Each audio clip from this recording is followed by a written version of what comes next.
Educating a child is like polishing a diamond.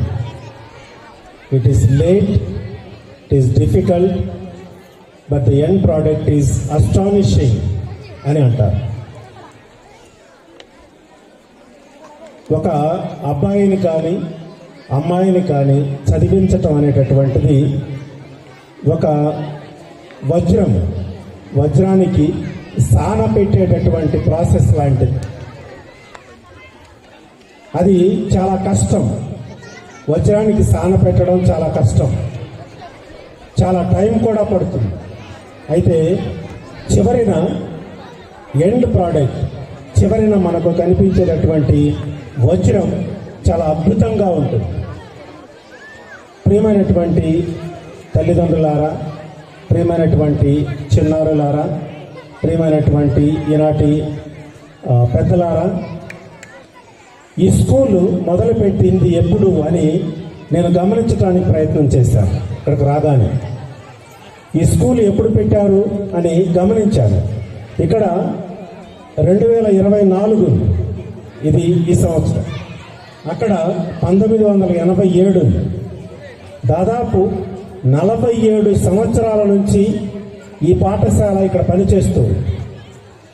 కొన్ని వేల మంది చిన్నారులు ఇక్కడ బాగా చదువుకొని ఎన్నో ఉన్నతమైనటువంటి చదువులను చదివి ఉన్నత స్థాయిలలో పనిచేసేటటువంటి వారు అనేక మంది ఉండి ఉంటారు. అయితే ఈ రోజున మనం 47వ మన పాఠశాల వార్షికోత్సవాన్ని జరుపుకోవడం చాలా ఆనందదాయకం.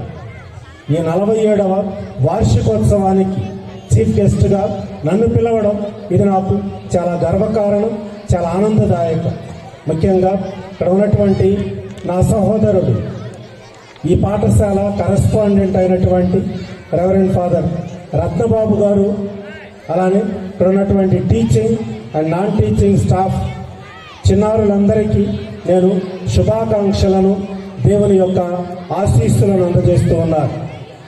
పాఠశాలలో చదివే ప్రతి బాలిక, ప్రతి బాలుడు ఒక వజ్రం లాంటి వాడు. జీవితంలో చాలా అద్భుతమైనటువంటి విజయాలను సాధించాల్సినటువంటి గమ్యం మీ ముందర చాలా గొప్పగా ఉంటుంది. ఆ విజయాలను సాధించండి. దేవుని యొక్క ఆశీస్సులతో మీరు ముందుకు సాగాలి అని నేను కోరుకుంటూ ఉన్నాను.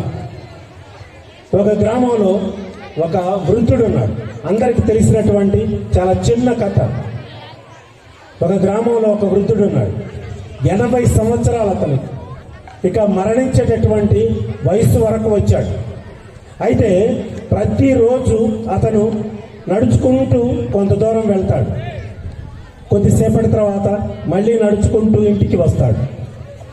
క్రొత్తగా ఆ వృద్ధుని యొక్క ఇంటి ప్రక్కన చేరినటువంటి ఒక బాలుడు, ఒక చిన్న పిల్లవాడు, ఈ తాత రోజు వెళ్ళి ఏం చేస్తూ ఉన్నాడో చూద్దామని అనుకున్నాడు.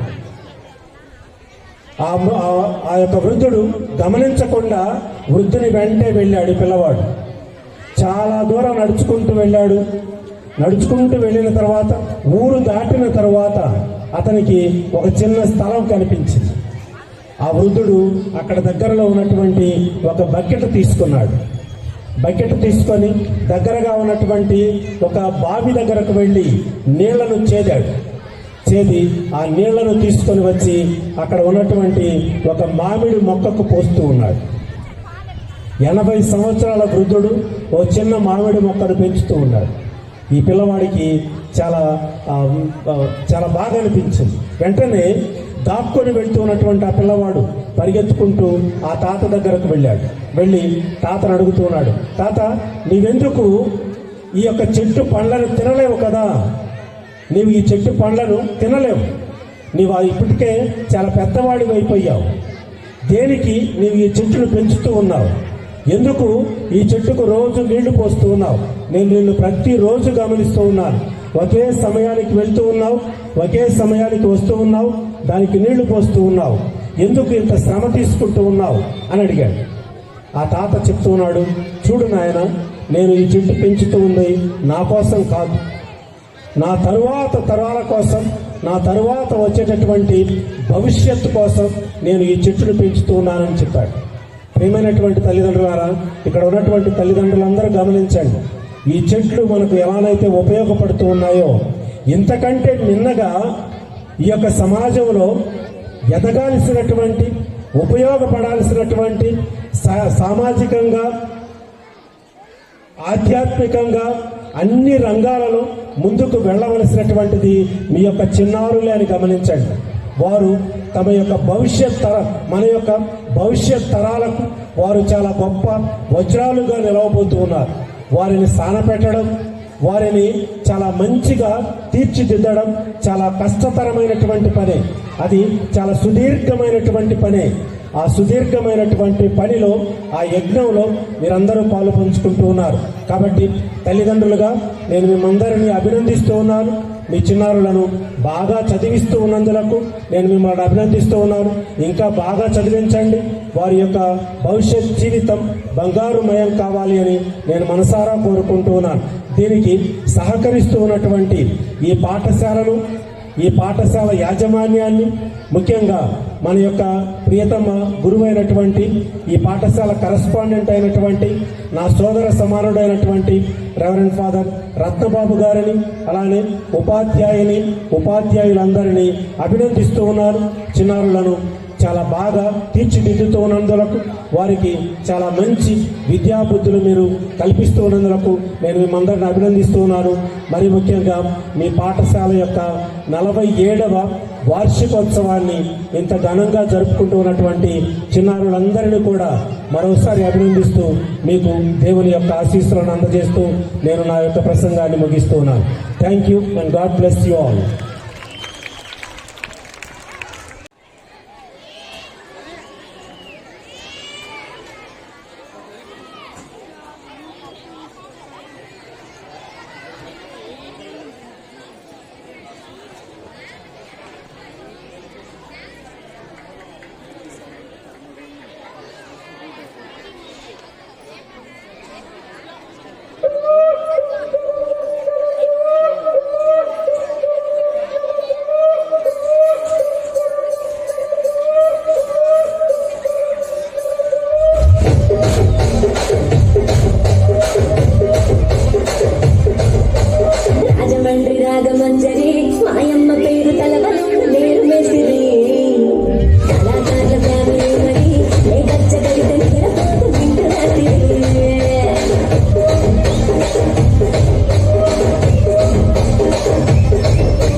పెట్టి పాడండి.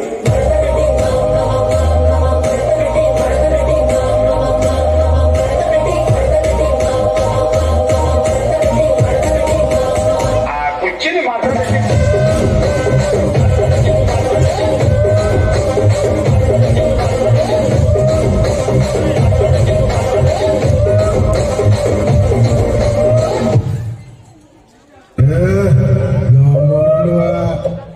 గట్టిగా గట్టిగా చప్పలు కొట్టాలి.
గుడ్.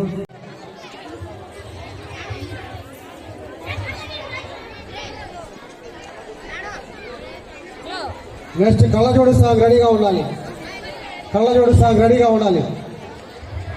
మీరు ఇక్కడ డ్యాన్స్ లేనప్పుడు పైకి పక్క రండి, వెనక్కి రండి. డ్యాన్స్ లేని వాళ్ళు కళ్ళగోడు సాంగ్ ముందుకు రండి. చారీ మోక్ష స్టార్ట్ చేయాలి.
వావ్.